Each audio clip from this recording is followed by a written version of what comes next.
So it's Thursday, and Thursdays are the days that I like to check in with Trump voters and also the non-voters, the many, many millions of you who decided not to vote at all in this past election, and those of you who left the top of the ticket blank. Checking in with all of you. Just want to make sure you still think it's worth it. So we're about 10 days in, and I want to talk specifically about safety today, because we're really starting to realize how profoundly less safe we are under a Trump administration. And I'll just give you a couple of examples. You can do the rest in your own head, but we'll talk, for example, about aviation safety. We know that Trump fired a bunch of people who are top-level officials who deal with aviation safety, that he put a hiring freeze on federal jobs, and that includes air traffic control people, of whom we are desperately short, right? We are desperately short of air traffic control people, and we have been for decades, actually, ever since Reagan fired them all because they went on strike for better wages. We have been trying to replenish that workforce for a really long time, and we were starting to make a little progress because Congress passed a law in 2024 that mandated that we increase the staffing and that we make it a priority. Great. Well, Trump just overruled that. So now we will have no more air traffic control people coming in. And hey, is it a coincidence that the air traffic control person who was in charge when the crash happened was apparently working basically for himself and another person? I think not. I am telling you that we are going to see more and more things like this if we don't get our federal aviation safety standards beefed up yesterday. And guess what? That's not going to happen under Trump. Not to mention that in transportation in general, we now have somebody running the Department of Transportation who is literally a Fox News host. That is his only qualification for being in office. Oh, I mean, he did do a lot of reality TV, but that's all he's got. He knows nothing about the Department of Transportation or how to make us safer on the roads, in airplanes, on boats, anywhere. Anywhere you're traveling, you are now less safe. And then there's medicine. I mean, this is a really big one, right? Not only did we see this week that the Trump administration is going to be coming after Medicaid, which, by the way, provides health insurance for 20% of Americans, 50% of the people in nursing homes. And they failed this time, but they will come back and they will try again. We also know that because of the tax cuts they want to give to billionaires, they're going to be cutting Medicare.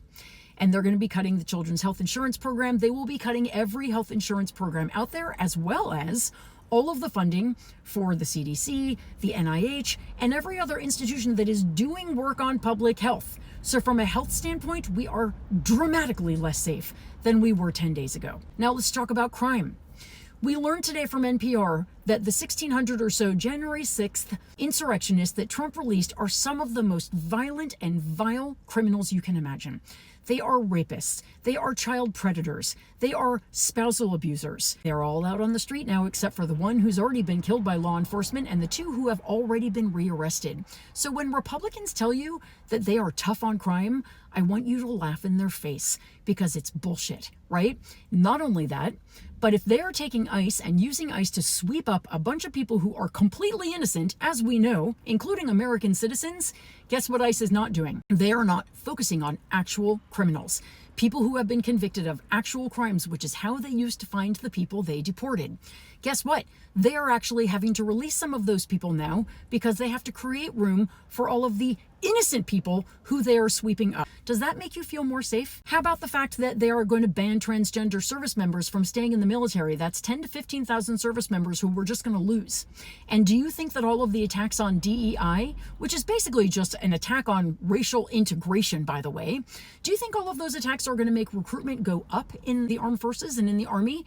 Because we already have a recruitment problem. They are already struggling to get enough people into those jobs and also into the police force. But do you think we're going to have more service members when the Trump administration is attacking gay people and people of color in the armed services? What about in the police force? Do you think we're going to get more people joining the police force when we now know that from an administrative standpoint, the president approves of physically attacking and sometimes unaliving law enforcement officers?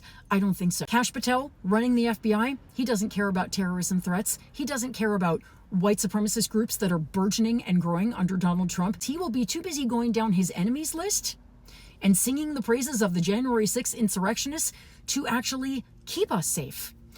Do you guys understand that you were lied to? And that Donald Trump and Republicans will lie to you over and over again, just as every Republican since Richard Nixon has done, to tell you that they are the only ones that will actually keep you safe. But once they get in office, all they care about is amassing power and gaining profit. And they will keep trying to divide us while they get richer and you get less safe, and more poor. I hope you are paying attention, because when the next election comes around, I need you to make different decisions so that I stay safe, my kids stay safe, your family stays safe, and so do you. Thanks for listening.